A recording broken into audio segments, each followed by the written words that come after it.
So when my kids were really little, I used to work for this guy. And one time I was confiding in him that I don't like going out in public in large crowds with my kids because I was kind of worried that, I would lose track of them, especially when there was more kids than parents.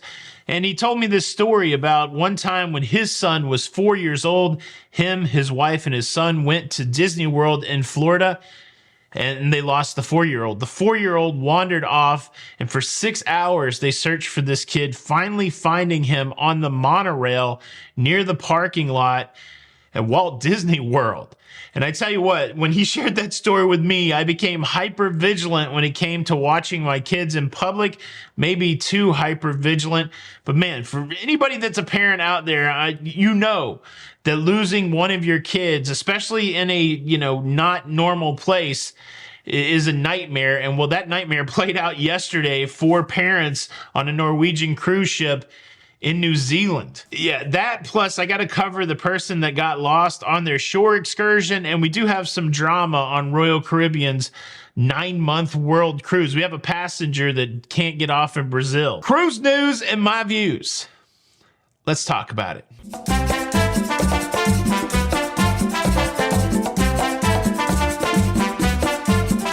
Hey, what's up, everybody? Welcome to La Lido Loca. I'm your host, Tony, here with the latest cruise news and views for your face on a Saturday the 30th of December, 2023.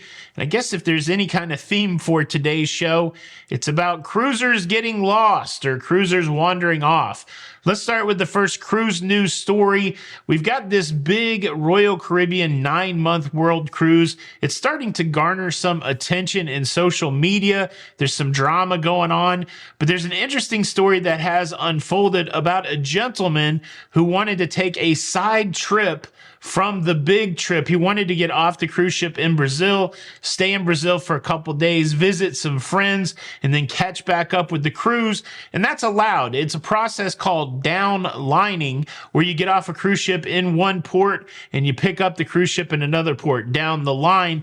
But the only hitch is that Brazil does not allow people to get off of cruise ships and then stay in the country and then go pick the cruise ship up somewhere else. So the gentleman had this master plan that he would get off in French Guiana.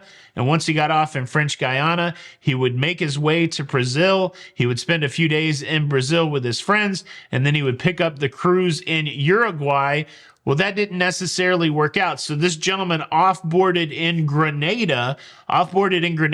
Turns out that the ship had to miss their stop in French Guiana. So this was a blessing that he decided to get off in Grenada. Did that because the flight was cheaper from Grenada to Rio than it was from French Guiana to Rio. And then he's gone to Brazil and he's going to meet up with the cruise ship that his luggage and stuff's on. And then he's going to hang out with people that he knows from the ship when the ship makes its port stop in Brazil. Then he's going to visit the friends in Brazil, and then he's going to go to Uruguay. The end result is that he's not going to be able to get back on this world cruise until January the 4th, just a few days from now. But if he could have downlined from Brazil, he wouldn't have had to jump through all these hoops. The reason I share the story is just to remind everyone that different countries have different rules, and when you go cruising, a lot of times you're going to interact with multiple countries. And while there is some flexibility in what you can do on a cruise, where you can get on and where you can get off, if you have any inclination to do something outside the norm other than just take the given itinerary, make sure you check with all of those countries. He certainly did. Sounds like it's going to be fine. Doesn't sound like too much drama at all. He's getting some interesting travel.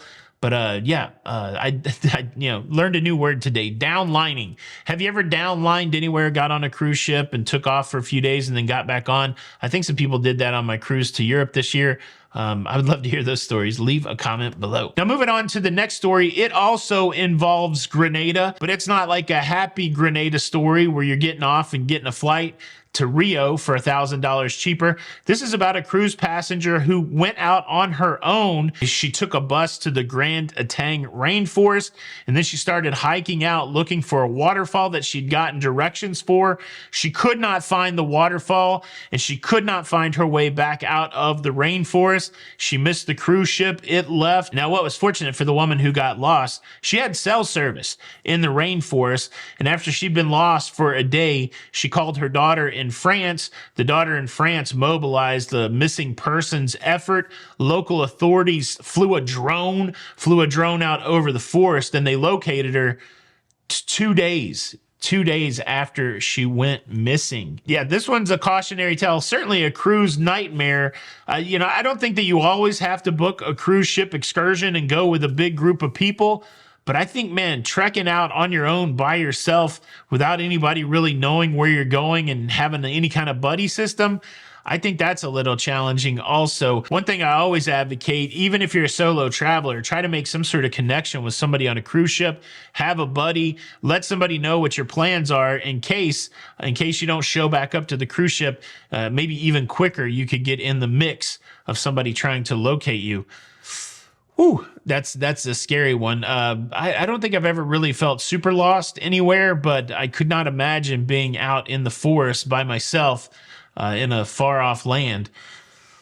Glad that we had a positive, happy ending to that story. Now, I got to tell you about this child that went missing essentially today in a cruise port in New Zealand. But before I do that, let me quickly invite you to subscribe. If you like staying up to date with everything going on in cruising, please consider subscribing with the notification bell on. It's a good thing to do for the new year. I make a video almost every day, and if you're subscribed with the notification bell on, YouTube will let you know when the show comes out. You can jump in, be a part of the notification squad. Helps me out. I think it helps you out also to keep you in the know, and I would appreciate if you did it. Thank you in advance. Here you go.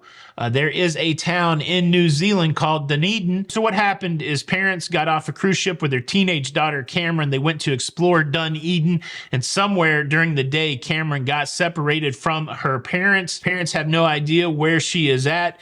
They don't necessarily know what to do. They can't go back to the cruise ship and obviously leave their kid in Dunedin. They reach out to the authorities. The authorities make posts on social media, their Facebook group. Someone recognizes the girl from the social media post. They contact the authorities. The authorities reunite the girl with her parents. They all get back on the Norwegian cruise ship, the Norwegian Spirit, and now they're ready to continue on with their cruise. This is what I consider to be a happy ending. It could have ended so much worse. Parents could have had to decide whether to stay there in Dunedin searching for their kid or getting back on the cruise ship. I'm assuming every parent would stay in Dunedin and search for their kid, but wow, what a stressful day that had to be for that family. I'm glad all's well that ends well. Boom, that's your cruise news. Hope you enjoyed it. Hit the like button.